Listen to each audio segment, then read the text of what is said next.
여러분, 여기 9살 된 소년이 하나 있습니다. 이 아이의 손에는 쉰내가 풀풀 나는 차가운 개떡 한 조각이 들려있죠. 그런데 이 소년 좀 이상합니다.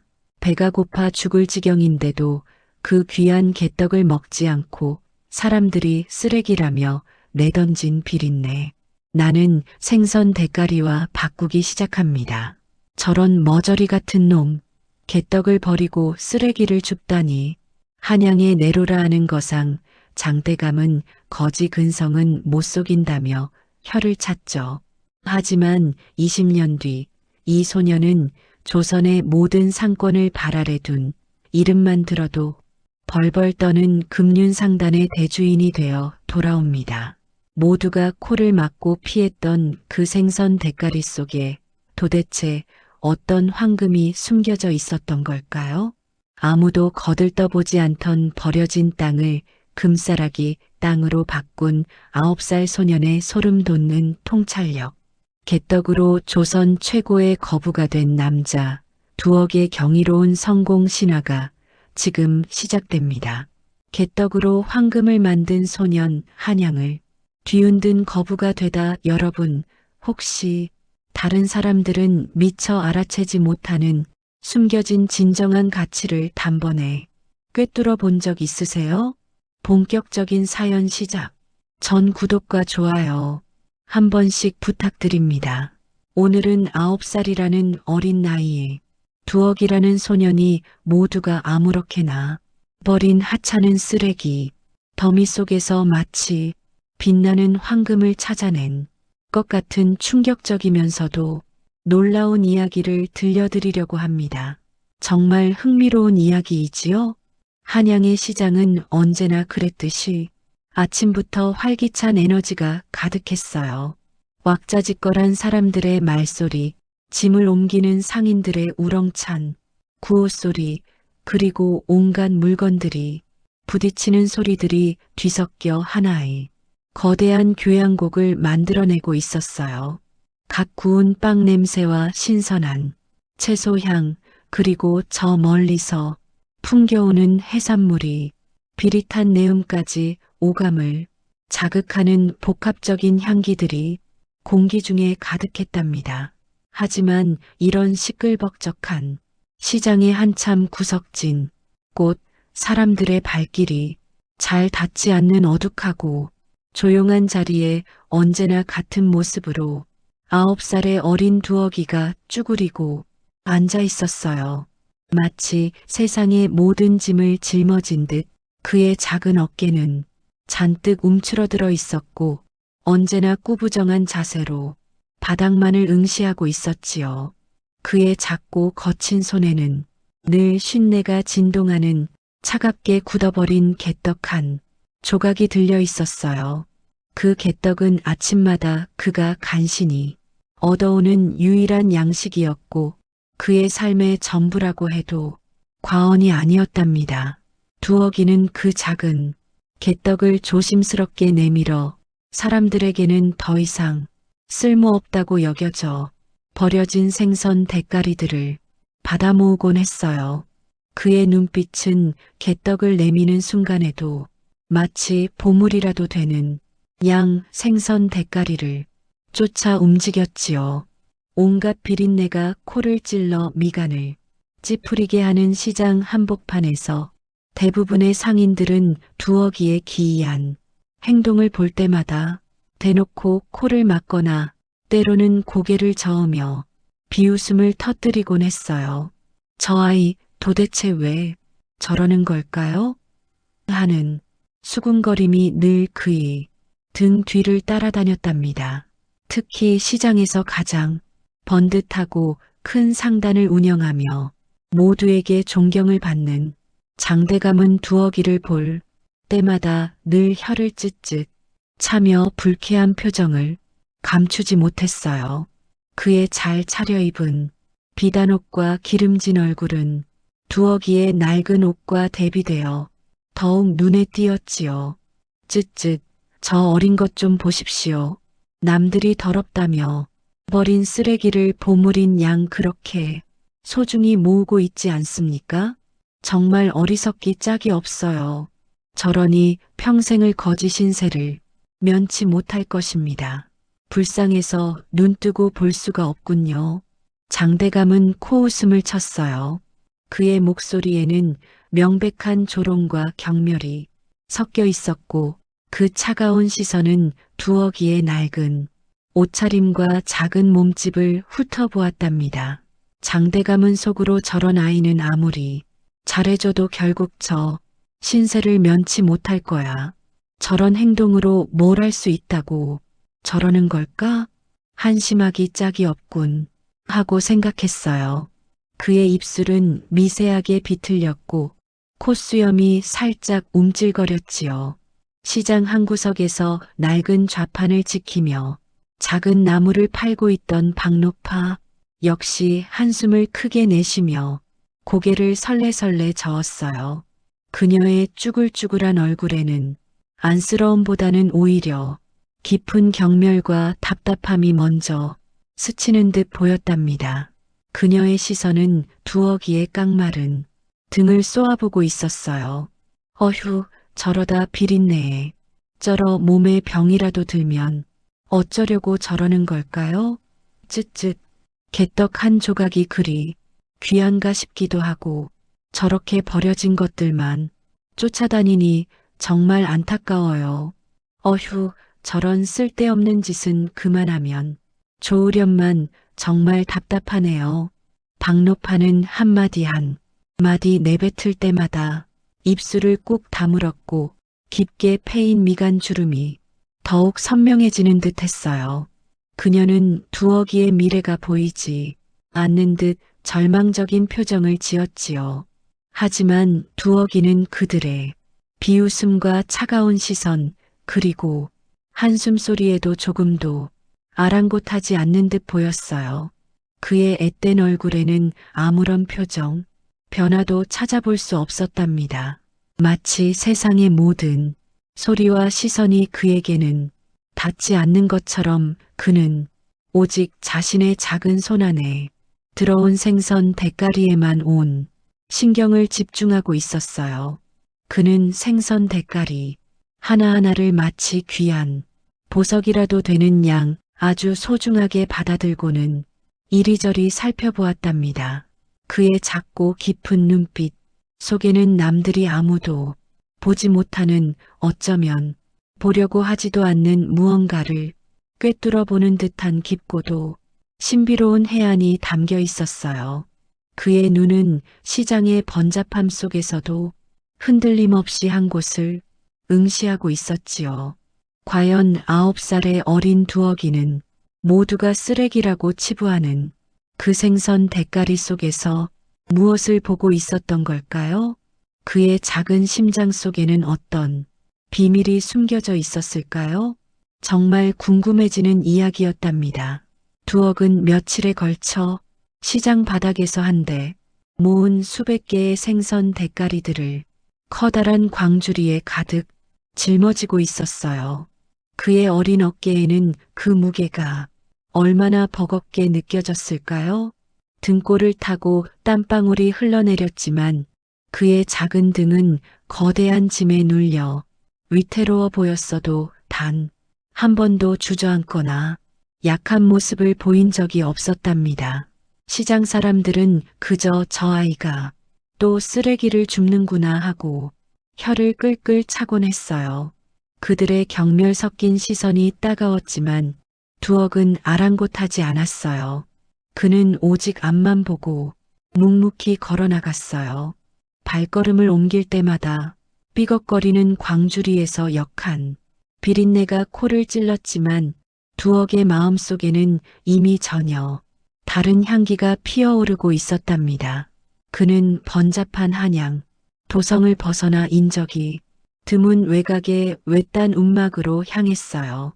도성 안의 시끄러운 소음과 사람들의 수렁거림이 점차 멀어지고 흙먼지 날리는 비포장길을 한참 걸어가자 주변은 이내 조용하고 한적한 시골 풍경으로 바뀌었어요. 드문드문 피어있는 들꽃과 풀벌레 소리가 그를 감싸 안았어요. 숨이 턱까지 차오르고 허벅지 근육이 뻐근했지만 그의 눈빛은 흔들림 없이 오직 목적지를 향해 있었어요. 마침내 낡고 허름한 움막이 눈앞에 나타났을 때 두억은 무거운 짐을 내려놓고는 안도의 한숨을 길게 내쉬었어요. 땀으로 흠뻑 젖은 머리카락을 쓸어 올리며 움막 안으로 들어섰답니다. 움막 안은 햇볕 한 줄기 들지 않아 어둑했어요. 습하고 퀴퀴한 흙냄새가 코를 스쳤지만 두억에게는 이 공간이 세상에서 가장 아늑한 요새나 다름없었어요. 그는 잠시 숨을 고른 뒤 움막 뒤편에 있는 작은 샘터로 향했어요. 낡고 이가 빠진 바가지에 차가운 물을 길어와 큰 나무 대야에 가득 채웠어요. 투명한 물 위로 주변 산의 그림자가 비쳤답니다. 이제 본격적인 작업이 시작되었어요. 두억은 짊어지고 온 생선 대가리들을 대야에 조심스럽게 하나하나 담그기 시작했어요. 처음에는 핏물과 이물질로 뒤범벅된 생선 대가리들이 물을 뿌옇게 만들었지만 그는 개의치 않았어요. 작은 두 손으로 생선 대가리를 감싸쥐고 그 위에 시원한 샘물을 부어가며 구석구석 씻어냈어요. 흐르는 물에 붉은 핏물과 끈적한 이물질이 씻겨 내려갈 때마다 탁했던 물은 조금씩 맑아졌답니다. 그 과정에서 풍기던 역한 비린내는 처음엔 코를 찌를 듯 강렬했지만 깨끗하게 씻겨 나갈수록 점차 옅어져 갔어요. 두억은 인내심을 가지고 이 과정을 몇 번이고 반복했어요. 그의 마음 속에는 이 생선 대가리들이 언젠가 귀한 것으로 다시 태어날 것이라는 확고한 믿음이 자리 잡고 있었답니다. 그의 손놀림은 9살 소년이라고는 믿기 어려울 만큼 능숙하고 섬세했어요. 투박하고 못생긴 생선 대가리였지만 그는 마치 귀한 비단옷을 다루거나 값비싼 보석을 세공하는 장인의 손길처럼 조심스럽고 정성스럽게 다뤘어요. 뭉개지지 않도록 그리고 상처나지 않도록 부드럽게 쓰다듬듯이 씻어냈답니다. 그의 작은 손끝에서 느껴지는 생선 대가리에 차가운 감촉과 축축한 비늘들이 생생하게 느껴졌어요. 두억은 해가 서산으로 저물어 붉은 노을이 하늘을 물들 때까지 그리고 움막 주변이 어둑해져 앞이 잘 보이지 않을 때까지 묵묵히 생선 대가리를 손질하고 또 손질했어요. 주변은 점차 차가운 밤 공기로 채워졌지만 그의 이마에는 송골송골 땀방울이 맺혀 있었답니다. 밤이 깊어지자 움막 안에는 작은 화로에 불이 지펴졌고 그 위에 커다란 무쇠가마솥이 덩그러니 걸려 있었어요. 두억은 깨끗하게 손질된 생선 대가리들을 가마솥 안에 차곡차곡 정성껏 쌓아 올렸어요. 가마솥이 그의 키보다 훨씬 컸지만 그는 힘겹게 발판을 딛고 올라서서 조심스럽게 작업했어요. 이윽고 가마솥 안은 물과 함께 생선 대가리들로 가득 채워졌답니다. 두억은 움막 주변의 숲에서 미리 주워 모아둔 마른 나뭇가지들을 화로에 넣고 불을 지피기 시작했어요. 마른 나뭇가지들이 타닥타닥 소리를 내며 활활 타오르기 시작했고 이내 솥뚜껑 아래에서는 보글보글 하는 정겨운 소리가 들려왔어요. 처음에는 미미했던 열기가 점차 가마솥 전체를 뜨겁게 달구었고 수증기가 피어오르기 시작했답니다. 두억은 가마솥 옆에 쪼그려 앉아 불꽃을 지켜보며 깊은 생각에 잠겼어요. 그의 얼굴 위로 일렁이는 불빛이 그림자를 드리웠고 그 작은 어깨에는 미래에 대한 기대감이 가득했어요. 시간이 얼마나 흘렀을까요? 밤은 더욱 깊어졌고 움막 밖은 칠흑 같은 어둠에 잠겼어요. 놀랍게도 움막 안에서는 역겨운 비린내가 아닌 알 수 없는 은은하고 고소한 향내가 피어오르기 시작했어요. 처음에는 희미했지만 시간이 지날수록 그 향기는 더욱 진해지고 풍성해졌답니다. 마치 따뜻하고 영양 가득한 죽을 쑤는 듯한 혹은 깊은 육수를 끓여내는 듯한 구수하고 감칠맛 나는 냄새였어요. 그 향기는 움막 문틈을 비집고 밖으로 새어나갔어요. 마침 밤길을 서둘러 걷던 나그네들이 있었는데 그들은 어디선가 풍겨오는 기묘하고도 매혹적인 향기에 저도 모르게 발걸음을 멈추었어요. 이게 대체 무슨 냄새지?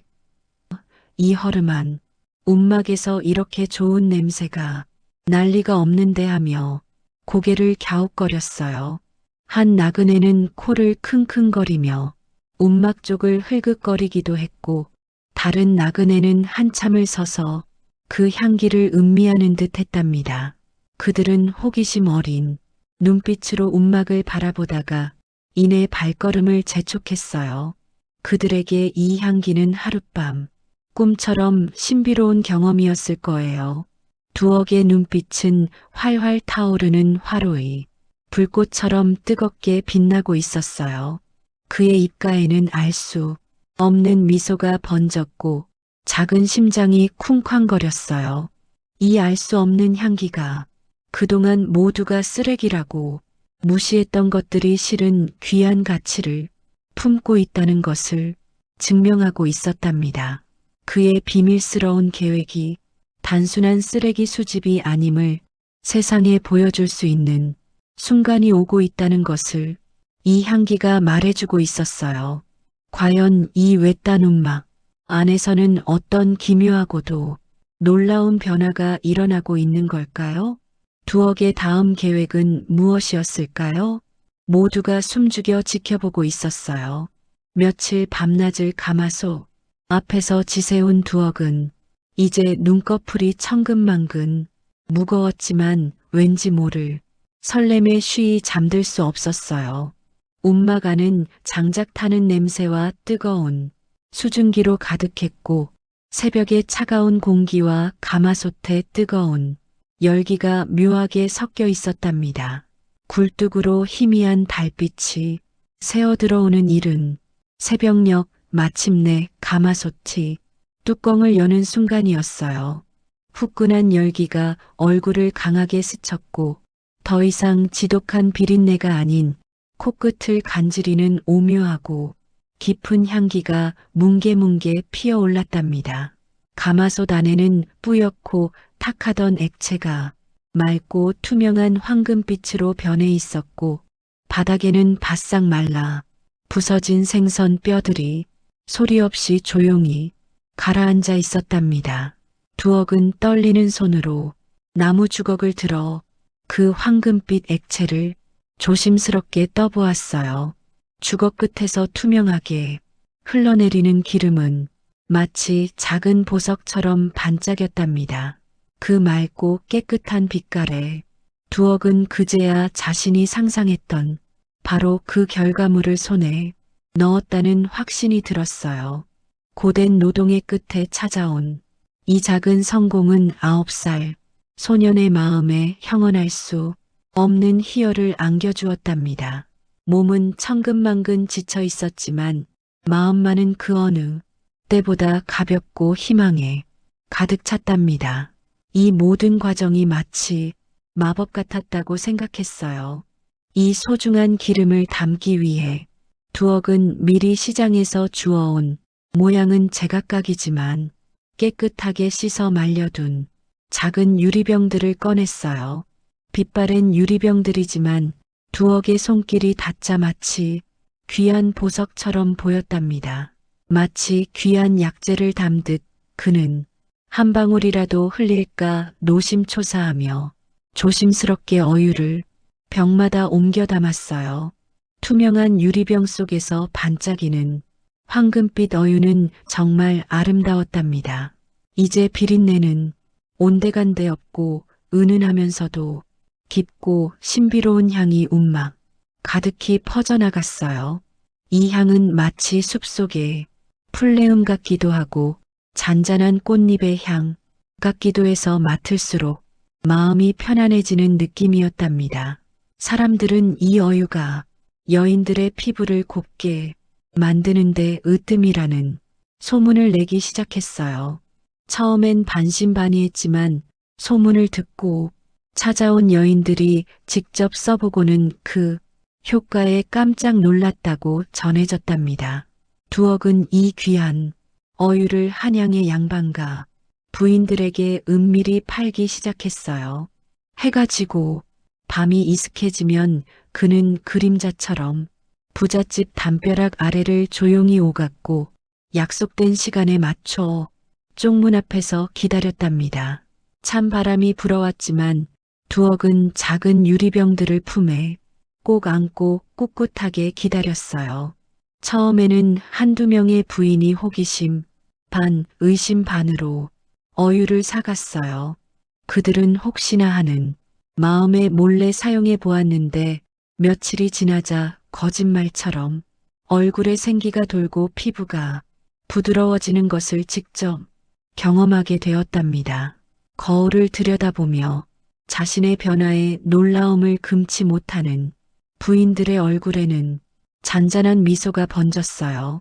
한번 효과를 본 부인들은 다른 부인들에게 비밀리에 속삭이며 입소문을 내기 시작했답니다. 다과를 나누는 자리에서 혹은 옷감을 고르는 길에서 그 움막 아이가 파는 기름 정말 기가 막히더이다. 내 얼굴의 칙칙함이 사라졌소 하는 소문들이 마치 물결처럼 조용하지만 빠르게 퍼져나갔지요. 얼마 지나지 않아 두억의 어유는 없어서 못 팔 지경이 되었답니다. 주문이 밀려들고 부인들은 서로 먼저 어유를 받으려고 경쟁하기까지 했어요. 작은 유리병 하나에 담긴 어유가 이렇게 큰 반향을 일으킬 줄은 아무도 예상하지 못했답니다. 그리고 가마솥 바닥에 남았던 곱게 빻은 생선 뼈가루는 또 다른 보물이 되었어요. 두억은 그것을 햇볕에 바싹 말려 고운 가루로 만들었답니다. 손으로 만져보면 비단처럼 부드러운 하얀 가루였어요. 이 가루는 농작물의 성장을 돕는 귀한 비료로 농촌에 팔려나갔답니다. 처음에는 농부들도 생선뼈로 뭘 하겠다는 거냐? 며 코웃음 쳤지만 두억이 직접 몇몇 농가에 가서 무료로 나누어 주며 사용법을 알려주자 상황은 달라졌어요. 그의 말을 믿고 밭에 뿌려본 농작물들이 눈에 띄게 무성해지고 평소보다 훨씬 더 많은 열매를 맺는 것을 보고는 깜짝 놀랐답니다. 이제 농부들 사이에서도 두억의 뼈가루는 없어서 못 구하는 귀한 비료가 되었어요. 그들은 두억을 작은 농업, 도사라고 부르기 시작했답니다. 그들의 얼굴에는 놀라움과 함께 감사함이 가득했어요. 하지만 남대문 시장 상인들은 여전히 두억이 하찮은 것을 판다며 비웃었어요. 그들의 눈에는 생선, 대가리에서 나온 기름이나 뼈가루는 여전히 쓸모없는 쓰레기에 불과했거든요. 박노파는 팔짱을 끼고 혀를 쯧쯧 차며 지나가는 두억을 향해 쏘아붙였답니다. 그녀의 얼굴에는 깊게 패인 주름이 가득했고 입술은 비웃음으로 일그러져 있었어요. 쯧쯧, 저런 애송이가 뭘 안다고 고작 생선 대가리로 뭘 만들겠다고 저리 밤낮으로 불을 떼는지 원. 허구한 날 냄새나는 짓거리나 하고 있으니 그 시간에 차라리 힘든 품팔이라도 하는 것이 낫지 않겠어요? 쓸데없는 짓으로 허송세월을 보내고 있다니까요. 저 아이는 아직도 세상 물정을 모르는 것 같았어요. 저렇게 살다가는 평생을 가난하게 살게 될 거라고 생각했답니다.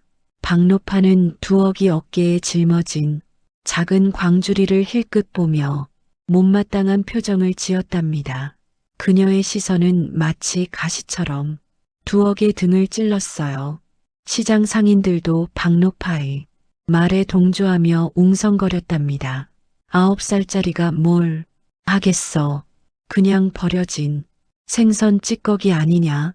이런 수군거림이 두억의 귓가에 맴돌았지만 그는 묵묵히 제 갈 길을 갔어요.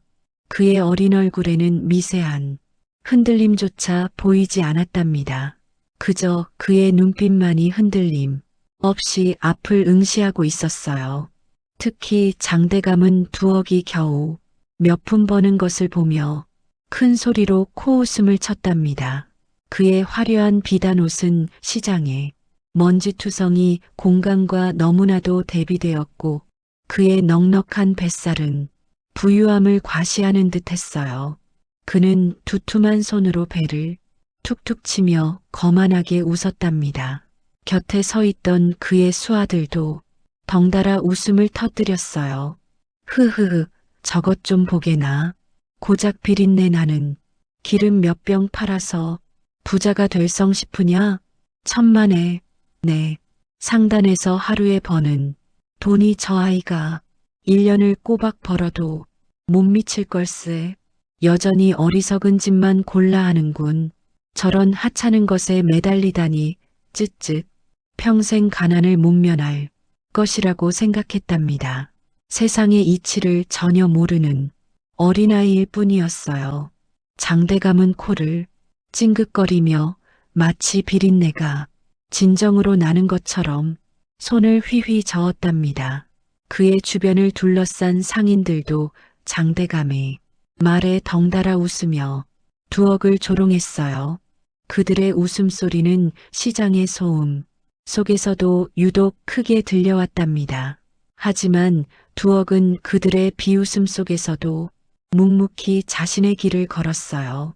그의 어린 어깨는 여전히 꼿꼿했고 시선은 한치의 흐트러짐도 없이 정면을 향하고 있었답니다.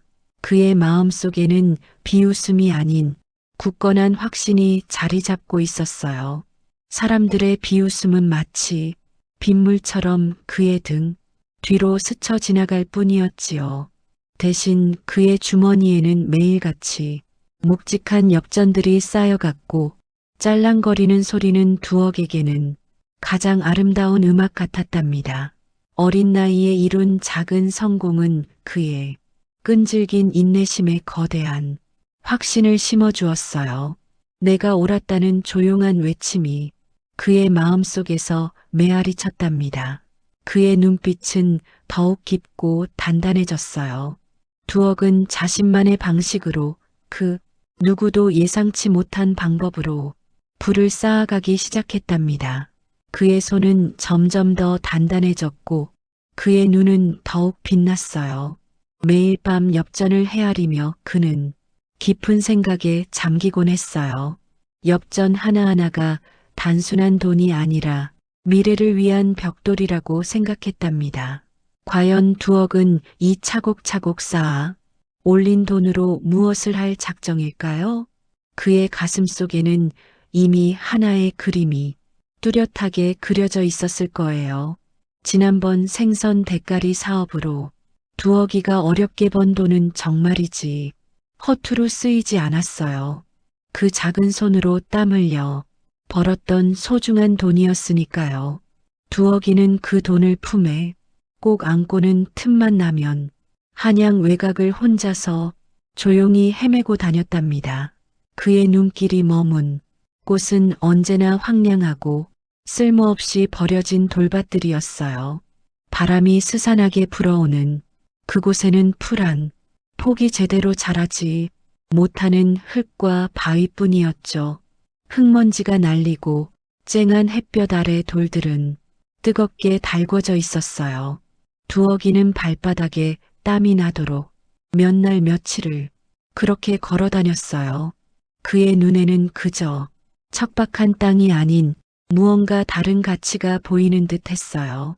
꼬질꼬질한 두억이의 옷자락에는 흙먼지가 잔뜩 묻어 있었지만 그의 눈빛은 흔들림 없이 깊게 빛나고 있었어요. 어린 마음에 가득 찬 확신이었겠죠. 사람들은 그 땅을 갯값도 못하는 쓸모없는 땅이라며 손가락질하며 비웃었어요. 누군가는 혀를 끌끌 차기도 했죠. 아무도 관심을 두지 않던 척박한 땅, 그야말로 버려진 땅이었지만 두어기는 바로 그곳에 자신이 힘들게 번 모든 재산을 아낌없이 쏟아붓기 시작했어요. 사람들이 보기에는 도저히 이해할 수 없는 행동이었죠. 주변에서는 온갖 비웃음과 함께 걱정 섞인 수군거림이 마치 파도처럼 쏟아져 나왔어요. 쯧쯧, 저 아이가 미쳤나? 봐, 어린 것이 벌써부터 재산을 탕진하는구나 하는 말들이 두어기에 귓가에 맴돌았지만 그는 묵묵히 자신의 길을 걸어갔어요. 그의 작은 등 뒤로 날아오는 비난의 말들은 마치 먼지처럼 느껴졌을 거예요. 아니, 이웃에 사는 저 아이는 제법 돈을 벌었나 했더니 글쎄 그 돈을 다 가져다가 저놈의 돌밭에 퍼붓고 있다지 뭐예요? 참말로 어처구니가 없어요. 박노파는 뜨거운 솥뚜껑을 열어 김이 모락모락 나는 두부를 뒤집으면서 투덜거렸어요. 그녀의 얼굴에는 깊게 팬 주름 사이로 걱정과 한심하다는 표정이 여실히 드러났죠. 그녀는 마른 입술을 삐죽 내밀며 한숨을 쉬었어요. 기껏 힘들게 번 돈을 저렇게 아무짝에도 쓸모없는 곳에 허랑방탕하게 쓰고 있다니 정말이지 어리석기 짝이 없는 짓이라며 고개를 절레절레 흔들었어요. 내 젊었을 때도 저런 바보 같은 짓은 안 했구먼. 쯧쯧. 그녀는 마음속으로 그렇게 중얼거렸어요. 그녀의 눈에는 두어기의 행동이 그저 어린아이의 객기 정도로만 보였을 거예요. 그녀의 옆에서 같이 두부를 팔던 김씨 아줌마도 고개를 끄덕였답니다. 박노파는 두어기가 힘들게 번 돈을 엉뚱한 곳에 낭비한다고 생각하며 마른 침을 꿀꺽 삼키더니 또다시 혀를 찼어요. 그 소리가 꽤나 크게 들렸을 거예요. 그 소식은 며칠이 채 안 돼요. 저기 번듯한 기와집에 사는 장대감의 귀에까지 들어갔답니다. 장대감 역시 두어기의 소식을 듣고는 차를 홀짝이다 말고 픽 웃음을 터뜨리며 그 비웃음을 감추지 못했어요. 그의 두툼한 손가락이 찻잔을 잡은 채 가볍게 떨렸어요.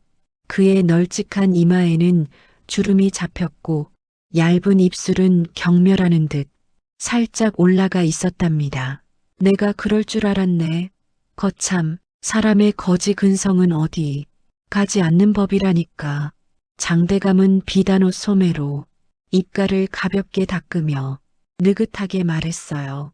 그의 눈동자에는 조롱 섞인 빛이 감돌았죠. 옆에 시중을 들던 몸종은 그의 눈치를 보며 어깨를 움츠렸어요. 그는 턱수염을 쓸어내리며 마치 현자라도 된 듯이 설교하듯 말을 이어갔어요. 제 아무리 돈을 벌었다 한들 그 돈을 귀하게 여길 줄 모르고 제대로 쓸 줄 모르면 그저 모래 위에 쌓아 올린 허술한 모래성일 뿐이야. 바람 한번 불면 와르르 무너져 내리고 말겠지. 쯧쯧, 불쌍한 것. 그 어린 녀석이 뭘 알겠나 싶네. 장대감은 혀를 차며 고개를 가로저었어요. 내가 그 돈을 나에게 맡겼으면 말이야 10배 아니 100배로 불려주었을 텐데. 그는 그렇게 말하며 또다시 비웃음 섞인 웃음을 흘렸어요. 그의 눈에는 두어기가 자신의 돈을 낭비하는 어리석은 아이로밖에 보이지 않았을 거예요. 어린 놈이 감히 나 같은 사람을 믿지 못하다니 후회하게 될 테지. 장대감은 그렇게 생각하며 기분 좋게 차를 마셨어요. 하지만 두어기의 눈빛은 그들의 비웃음 속에서도 한치의 흔들림도 없었어요. 마치 굳건한 바위처럼 보였답니다. 그의 작은 가슴 속에는 이미 너무나도 확고한 믿음이 자리 잡고 있었으니까요. 그는 단순히 버려진 돌밭을 사는 것이 아니었어요. 두어기는 이미 10년 후에 도성 확장이 예정되어 있다는 중요한 정보를 누구보다 먼저 그리고 확실하게 알아내고 있었던 거예요. 그 정보는 두어기의 귀에 우연히 들려온 것이 아니라 그가 며칠 밤낮을 새워가며 시장 구석구석을 돌아다니며 사람들의 말들을 주의 깊게 듣고 작은 단서들을 조각 모으듯 찾아낸 결과였어요. 그는 돈의 흐름이 어떻게 변할지, 그리고 시간이 지나면 그 땅의 가치가 어떻게 엄청나게 불어날 것인지를 누구보다 먼저 정확하게 읽어냈던 거예요. 마치 시간의 흐름을 꿰뚫어 보는 듯한 통찰력이었죠. 찬 바람이 불어오는 흙먼지, 날리는 돌밭에 홀로 서 있는 두어기의 모습은 여전히 작고 초라해 보였지만 그의 마음 속에는 마치 거대한 도성이 지어지는 듯한 웅장한 미래가 그려지고 있었어요. 아무도 모르게 아주 조용히 자신만의 방법으로 미래를 착실히 준비하고 있는 9살 소년의 큰 그림. 과연 그의 어린 시절이 예측은 정확하게 적중할까요? 그리고 사람들이 아무짝에도 쓸모없다고 손가락질했던 그 버려진 땅에 심은 두어기의 꿈은 과연 어떤 엄청난 결실을 맺게 될지 정말 궁금했어요. 그 작은 소년의 눈빛에서 느껴지는 깊은 확신은 과연 무엇을 의미하는 걸까요? 그 무렵 시간은 정말 쏜살같이 흘러갔어요. 10여 년이라는 세월이 눈 깜짝할 새 지나갔고 강산도 변한다는 말처럼 세상이 참 많이도 바뀌었어요. 꼬맹이 두억에 해맑던 어릴 정 모습은 이제는 흐릿한 수묵화처럼 아득한 기억 속에나 어렴풋이 남아있는 듯 했어요. 그의 키는 부쩍 자라 어엿한 청년의 티를 내고 있었고 낡은 도포 자락이 어색하지 않을 만큼 제법 의젓해져 있었답니다. 한양 도성의 확장이 본격적으로 시작되면서 도성 바깥에 버려졌던 땅들이 서서히 하지만 걷잡을 수 없는 속도로 그 숨겨진 진가를 드러내기 시작했답니다. 마치 잠자던 거인이 깨어나 기지개를 켜는 것처럼 도시 전체가 들썩이는 활기로 가득 찼었어요. 남대문과 동대문 바깥으로는 새로운 길이 닦이고 웅장한 건물들이 들어설 조짐을 보였답니다. 흙먼지 날리던 공사 현장에서는 목수들의 망치 소리와 인부들의 구령 소리가 하루 종일 울려 퍼졌어요. 예전에는 그저 쓸모없이 여겨지던 돌투성이 황무지나 다름없었던 땅들이었어요. 억새풀만 무성하고 돌멩이만 뒹굴어 다니던 황량한 풍경이었지요. 사람들은 그저 지나칠 뿐 아무도 눈길 한 번 주지 않았어요. 덜어는 오물을 버리기도 하고 버려진 개들이 배회하던 곳이었답니다. 하지만 이제는 그 땅들이 마치 마법처럼 황금빛을 띠기 시작했어요. 특히나 두억이 어린 시절 그 작은 푼돈을 아껴가며 어렵게 사들였던 바로 그 황량한 돌밭들이었죠. 그곳은 이제 더 이상 잡초만 무성한 황무지가 아니었어요. 불과 몇 년 전까지만 해도 걸음 한 번 주지 않던 버려진 땅이었는데 이제는 한양에서 가장 비싸고 탐스러운 노른자위 땅으로 완전히 변모한 것이었어요. 흙먼지 날리던 길가에는 어느새 큼지막한 기와집이 들어설 준비를 하고 있었고 낡고 부서진 담장 대신 튼튼한 돌담이 쌓이기 시작했답니다. 새롭게 조성되는 큰 길을 따라 늘어선 상점들의 터가 될 것이라는 소문이 파다했어요. 사람들은 너나 할 것 없이 눈을 휘둥그레 뜨며 믿기지 않는 풍경을 바라봤어요.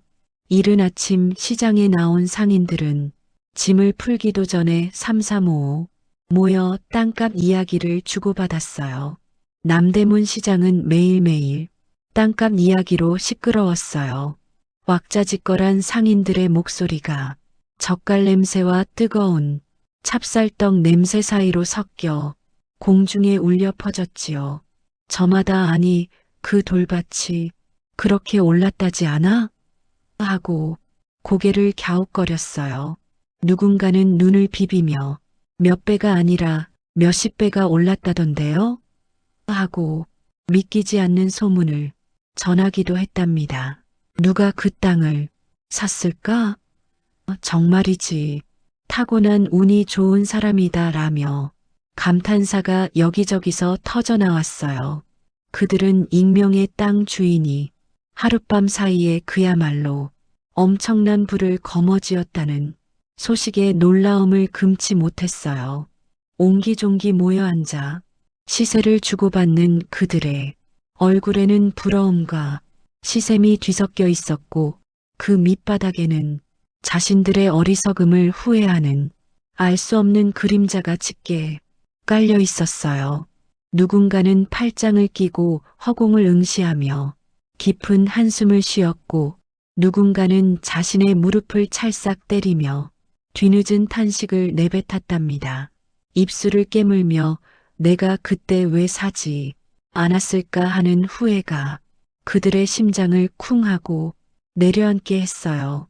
아니 글쎄 어제 김서방에게 들으니 그 갯값도 안 나가던 돌밭이 이제는 금싸라기 땅 중에서도 아주 상금 금싸라기 땅이 되었다지 않나?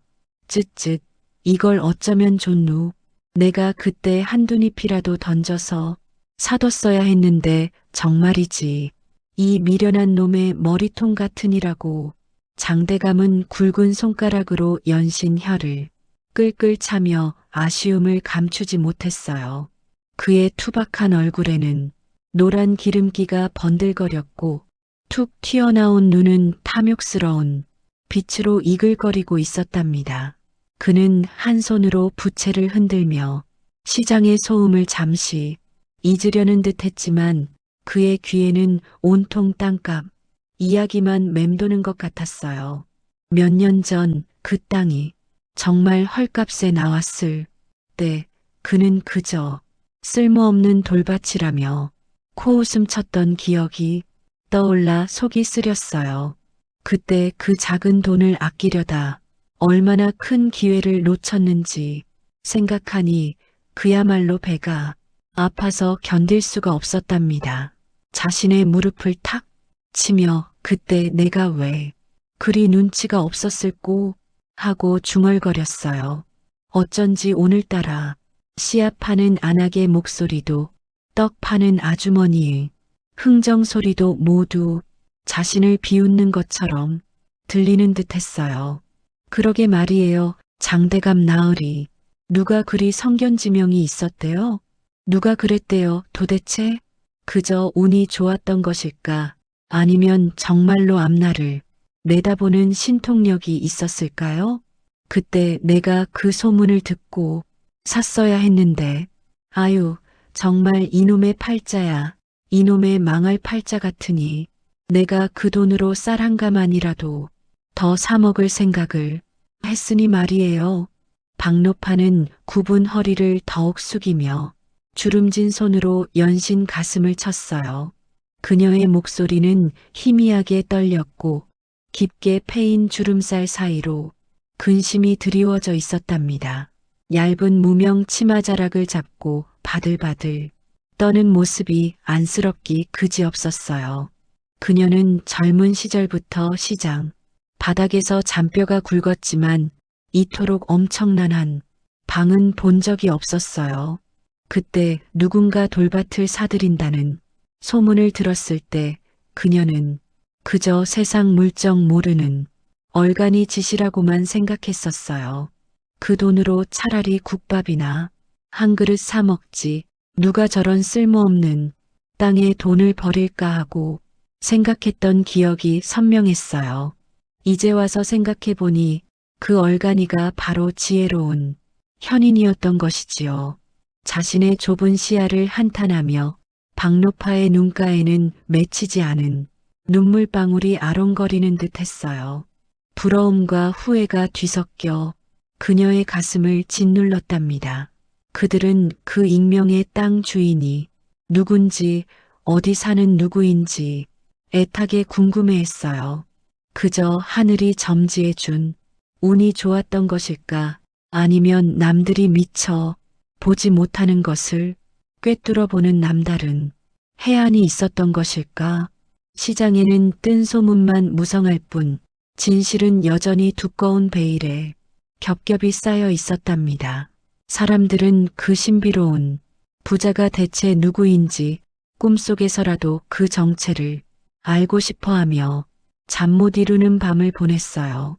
시장의 모든 이야기는 결국 그 익명의 부자로 귀결되는 듯 했어요. 그들의 욕망과 궁금증은 한양도성 전체를 뒤덮는 안개처럼 자욱하게 깔려 있었어요. 사람들은 밤늦도록 술잔을 기울이며 그 부자에 대한 상상의 나래를 펼쳤고, 저마다 자신이 그 행운의 주인공이 될 뻔했다고 아쉬워했답니다.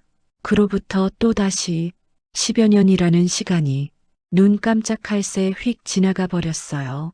총 20여 년이라는 긴 세월이 흐른 조선은 이제 예전과는 완전히 다른 모습으로 확 바뀌어 있었어요.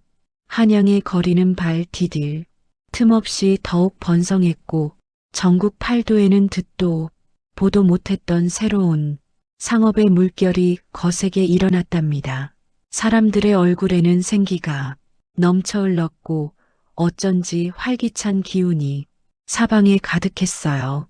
이 시기 조선 최고의 위세를 자랑하며 그 어떤 상단도 감히 범접할 수 없는 거대한 상단이 마치 신기루처럼 호련히 나타났어요. 바로 금륜상단이었죠. 그 이름이 사람들 입에 오르내리는 순간 모두의 시선은 한 곳으로 쏠렸어요. 금륜상단은 정말이지 파죽지세로 전국의 모든 상권을 무섭게 장악해 나갔어요. 한번 그들의 손이 닿았다 하면 실패하는 법이 절대로 없었고요. 그들이 움직이는 곳마다 마치 마법처럼 거대한 이윤이 샘물 솟듯이 펑펑 솟아났답니다. 한때는 잘 나간다던 조선, 팔도의 내로라 하는 모든 상인들이 이제는 금륜상단의 이름 앞에 알아서 고개를 숙였어요. 심지어 조정의 대신들조차도 그들의 비위를 맞추려 애썼고, 어떤 결정이든 금륜상단의 의중을 먼저 살피는 것이 상례가 되어버렸답니다. 그들의 권세는 하늘을 찌를 듯이 높았어요.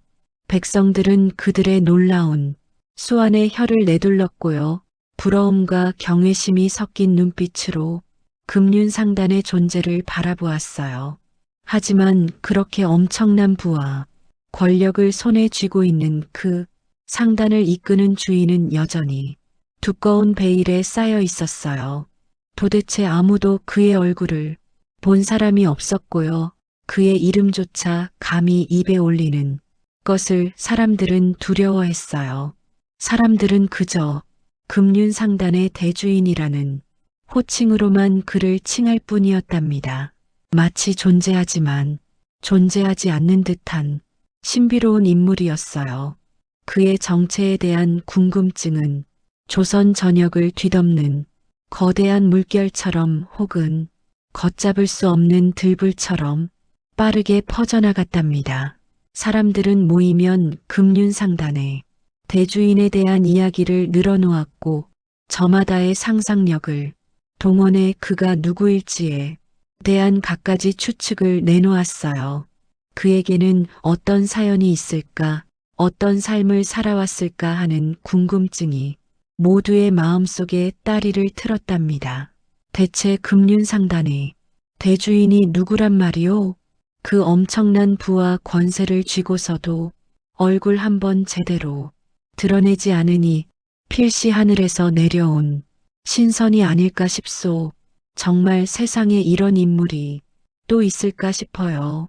듣자 하니 어느 날 갑자기 혜성처럼 나타나서 천하를 뒤흔들었다고 하더이다. 저작거리에서는 온갖 소문이 무성하게 퍼져 있는데 어떤 이들은 그가 사실은 숨겨진 왕족이라고도 하고 또 어떤 이들은 그가 어릴 적부터 남다른 기재를 타고난 천재라고도 하더군요. 아무튼 범상치 않은 인물임에는 틀림없어요. 쯧쯧, 신선이든 아니든 그렇게 엄청난 재물 앞에서 쌀쌀맞게 구는 걸 보면 보통 사람은 아닌 것 같아요. 어쩌면 그 엄청난 재물에 오히려 무감각해진 것일 수도 있고요. 저는 좀 불안한 마음이 들어요. 그저 평범한 사람의 것이라면 저렇게까지 감추고 다닐 이유가 없지 않을까 싶기도 하고요. 혹자는 시장 바구니를 들고 다니던 아주 작은 상단에서부터 시작한 분이라고도 하던데 저는 그건 아닐 거예요. 그런 분이 그렇게 대단한 금륜상단의 대주인이 될 리가 없잖아요. 아무리 세상이 바뀌었다지만 물도 위에서 아래로 흐르는 법인데 그렇게 미천한 사람이 조선 팔도를 쥐락펴락할 정도의 권세를 가졌을 리 만무하다는 생각이 드는 건 저뿐일까요? 박노파는 알 수 없는 불안감에 휩싸인 듯 손에 쥔 동전들을 이리저리 만지작거렸어요. 그녀의 미간에는 깊은 의심과 동시에 일종의 체념 같은 감정이 스쳐 지나갔답니다. 어쩌면 그녀는 그 엄청난 권세가 자신과는 너무나도 동떨어진 이야기라고 생각했는지도 몰라요. 반면 장대감의 얼굴에는 금륜상단의 헤아릴 수 없는 힘에 대한 깊은 경외심과 함께 그 주인의 정체에 대한 깊은 호기심이 서려 있었죠. 그의 눈빛은 타오르는 불꽃처럼 번뜩였어요. 이제 조선의 모든 백성이 심지어 어린아이들까지도 그 거대한 상단의 주인이 누구인지 애타게 궁금해했어요. 그 궁금증은 마치 거대한 물결처럼 조선 전체를 휩쓸고 있었답니다. 그리고 마침내 그 오랫동안 베일에 쌓여 있던 정체가 곧 드러날 순간이 저만치 다가오고 있었어요. 한 시대의 거대한 비밀이 쿵 하는 소리와 함께 곧 풀릴 듯 했어요. 고요하기만 했던 조선 팔도에 정말 거대한 폭풍이 한바탕 휘몰아쳤어요. 마치 천둥번개가 내리치듯 금륜상단의 대주인이 드디어 그 베일을 벗었거든요.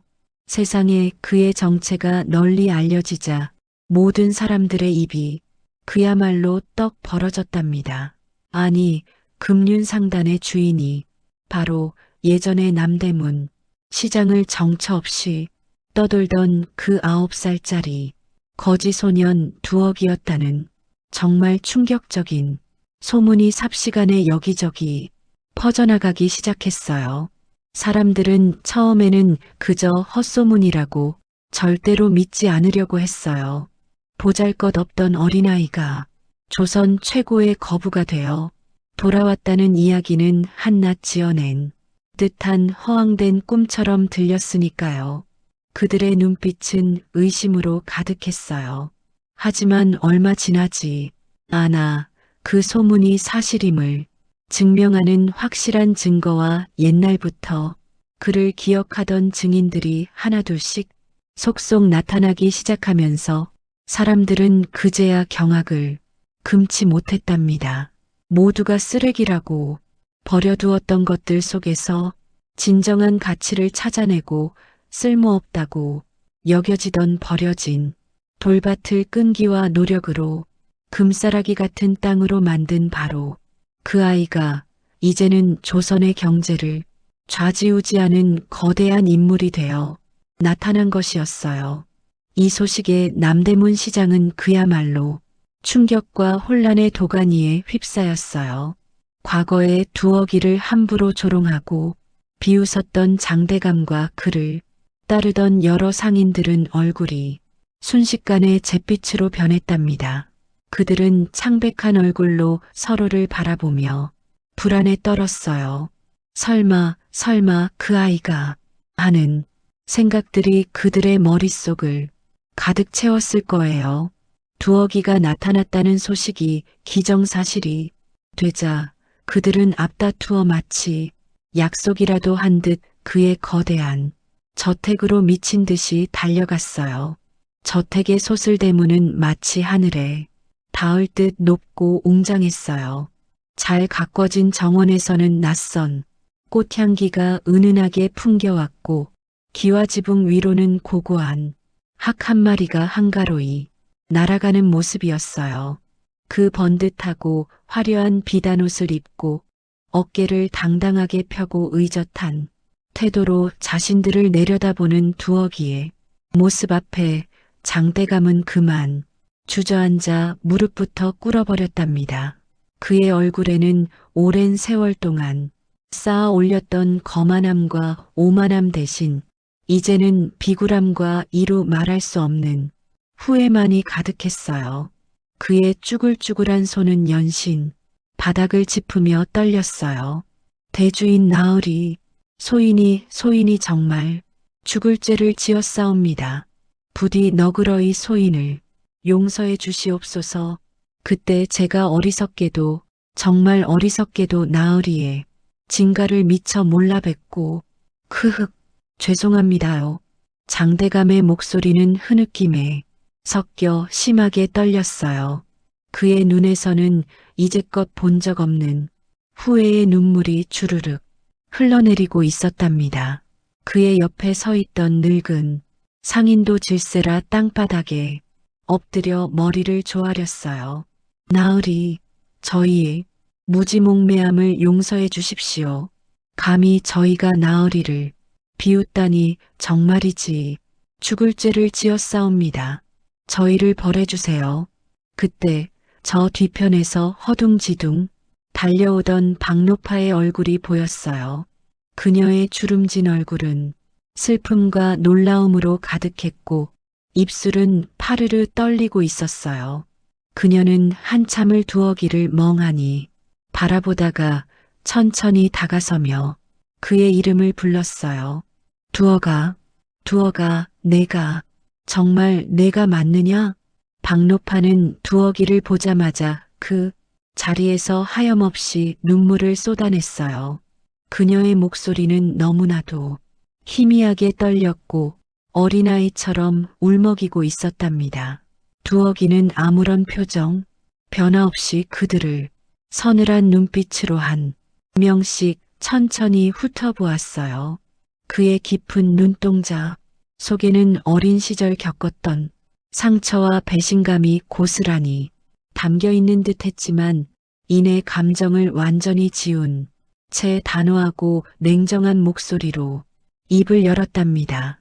그의 목소리는 차분했지만 그 속에는 굳건한 단단함이 느껴졌어요. 용서, 그때 당신들은 저를 사람이 아닌 그저 길바닥에 버려진 한낱 돌멩이 취급했었소. 제가 배고픔에 허덕일 때도 추위에 떨며 잠들 때도 당신들이 내게 준 것은 그저 비웃음과 끝없는 경멸뿐이었으니 이제 와서 저에게 무슨 용서를 바라는 것이오? 감히 바랄 자격이 있다고 생각하는 것이오? 두어기의 차갑고도 단호한 목소리는 마치 날카로운 칼날처럼 상인들의 심장을 깊숙이 파고들었어요. 그들의 얼굴은 공포와 절망으로 일그러졌고 온몸은 벌벌 떨렸답니다. 저 거대하고도 냉정한 인물이 다음엔 또 어떤 말을 할지 모두가 숨죽이며 두려움에 떨고 있었어요. 저택의 고요함 속에서 그들의 거친 숨소리만이 들려올 뿐이었어요. 두억님의 싸늘했던 일갈이 쩌렁쩌렁 울려 퍼진 뒤 시장 바닥에는 정말이지 쥐 죽은 듯 고요한 정적이 흘렀어요. 모든 상인들이 마치 죄지은 아이들처럼 고개를 푹 숙이고 있었답니다. 그들의 어깨는 잔뜩 움츠러들었고요. 간혹 용기 내어 고개를 살짝 들어보려는 이들도 있었지만 이내 두억님의 시선을 피하며 다시 땅바닥으로 시선을 떨궜어요. 그들의 눈빛 속에는 방금 전까지 금륜상단을 향해 품었던 감히 오만했던 태도는 온데간데 없이 사라지고 마치 깊이를 알 수 없는 공포심과 함께 섬뜩한 깨달음이 섬광처럼 스쳐 지나가는 듯 보였답니다. 그들은 숨도 제대로 쉬지 못하고 그저 두억님의 다음 말을 기다리고 있었어요. 당신들은 그때 내 손에 쥐어있던 그 보잘것없는 개떡에 값어치만을 보았던 것이었죠. 그저 당장에 허기진 배를 채워줄 수 있는 하찮은 동전 몇 푼에만 모든 시선을 빼앗겼을 뿐이었어요. 두억님은 아주 작게 마치 한숨을 내쉬는 듯한 소리로 피식 웃어 보였어요. 그 웃음은 비웃음이라기보다는 그저 안타까움과 무언가 알 수 없는 회한이 섞인 듯한 미소였답니다. 그는 더 이상 격양된 목소리가 아니었어요. 그의 음성은 차분하고 조용했지만 그 한마디 한마디에는 정말이지 천금 같은 무게감이 실려 있었죠. 그 무게는 상인들의 심장을 쿵 하고 내려앉게 만들었고 그들의 영혼 깊은 곳까지 쩌렁쩌렁 울리며 뒤흔드는 듯 했어요. 상인들은 온몸이 뻣뻣하게 굳어진 채 그저 눈을 깜빡이는 것조차 잊은 듯 숨을 멈추고 있었답니다. 두억님은 잠시 말을 멈췄어요. 그의 시선은 멀리 저 허공 어딘가를 아련하게 응시하는 듯 했죠. 그의 눈동자 속에는 마치 아득히 먼 옛날의 기억들이 파노라마처럼 스쳐 지나가는 듯 보였어요. 어린 시절 꽁꽁 얼어붙었던 시장, 바닥에 차가운 냉기가 그의 발끝에서부터 온몸으로 스며들던 그 날의 감각, 그리고 손에 쥔 개떡 하나로 하루의 끼니를 때워야 했던 절박함, 사람들의 싸늘한 시선과 비웃음이 마치 생생하게 되살아나는 듯 했답니다. 그 기억들은 여전히 아프고 쓰라렸지만 동시에 오늘의 자신을 만들었던 소중한 밑거름이기도 했어요. 하지만 나는 달랐소. 나는 당신들이 그저 쓰레기처럼 버려버렸던 아무짝에도 쓸모없다고 생각했던 그 생선 대가리들 속에 상상할 수조차 없는 거대한 미래의 가치가 잠들어 있다는 것을 보았던 것이요. 아무도 거들떠보지도 않고 오히려 역한 냄새가 난다고 코를 막았던 그곳에서 나는 새로운 가능성을 그리고 무궁무진한 가치를 찾아내려고 밤낮 없이 노력했답니다. 내 어린 손으로 직접 그 생선 대가리들을 모으고 땀 흘려 가마솥에 넣고 끓이면서 언젠가 이 쓸모없는 것들이 세상에 다시 귀하게 쓰일 날이 올 거라고 굳게 믿었거든요. 그 믿음만이 나를 지탱해 주었소. 두억님의 말 한마디 한마디는 마치 날카로운 칼날처럼 시장 상인들의 심장을 깊숙이 꿰뚫는 비수 같았답니다. 그들의 얼굴은 창백하게 질렸고 고개를 숙인 채 어깨를 들썩이며 몸을 떨었어요. 특히 장대감은 온몸이 얼어붙은 듯 굳어졌다가 이내 두 손으로 자신의 얼굴을 감싸 쥐고는 흐느끼기 시작했어요. 그의 뇌리 속에는 과거 자신들이 두억님을 얼마나 비웃고 경멸했었는지, 그리고 그의 기회를 얼마나 쉽게 내팽개쳤었는지에 대한 기억들이 번개처럼 스쳐 지나갔거든요. 후회와 절망감, 그리고 무시무시한 공포가 그의 영혼을 갉아먹는 듯 했답니다. 돈이란 그저 손에 쥐고 흔드는 것이 아니요. 진정한 돈이라는 것은 세상의 거대한 흐름을 깊이 읽고 그 흐름 속에서 남들이 미쳐보지 못하는 숨겨진 가치를 가장 먼저 발견하는 자의 곁에 머무는 법이요. 그것이 바로 이 두억이 오랜 세월을 거치며 뼈저리게 깨달은 진리였답니다. 당신들은 언제나 겉으로 보이는 화려함이나 당장의 이득만을 쫓으며 모든 것을 판단하는 우를 범했어요. 하지만 나는 그 겉모습 너머에 숨겨진 본질을 보려 애썼으니 이러한 차이가 오늘날의 나를 만든 것이요. 당신들과 나의 운명을 가른 것은 바로 그 눈빛의 차이였다는 것을 이제는 아시겠소? 두억님의 이야기는 그 자리에 모여있던 상인들뿐만 아니라 이 이야기를 전해 들은 모든 사람들이 마음속에 오래도록 깊은 여운을 남겼답니다. 버려진 것 속에서 진정한 가치를 찾아낸 그의 비범한 해안과 어떤 고난과 역경에도 굴하지 않고 끈질기게 매달렸던 인내가 어떻게 한 시대의 거대한 운명까지도 바꿀 수 있는지, 그리고 진정한 부라는 것이 과연 어디에서부터 오는 것인지를 세상에 생생하게 일깨우는 불멸의 전설로 기록되었어요. 그의 이름 두억은 이제 단순한 이름이 아니라 지혜와 끈기, 그리고 시대를 꿰뚫어 보는 통찰력의 상징이 되었답니다. 사람들은 그의 이야기를 들으며 자신들의 삶 속에서 진정으로 소중한 가치는 무엇인지, 그리고 어떻게 살아가야 하는지에 대해 깊이 고민하게 되었어요. 그의 이야기는 수많은 이들에게 용기와 희망을 주었고요. 오늘 제가 준비한 두억의 일대기 이야기는 아쉽지만 여기까지입니다. 정말 파란만장하고 감동적인 이야기였죠? 저는 두억님의 이야기가 여러분에게도 진정한 가치를 발견하는 지혜로운 눈과 그 가치를 향해 끈기 있게 나아가는 용기를 전해주는 소중한 메시지가 되었기를 진심으로 바랍니다. 이야기가 재미있으셨다면 구독과 좋아요 버튼을 꾹 눌러주시면 다음 이야기를 만드는데 정말 큰 힘이 된답니다. 그럼 저는 다음번에 또 다른 흥미로운 이야기로 여러분을 찾아뵙겠습니다. 그때까지 모두 안녕히 계세요.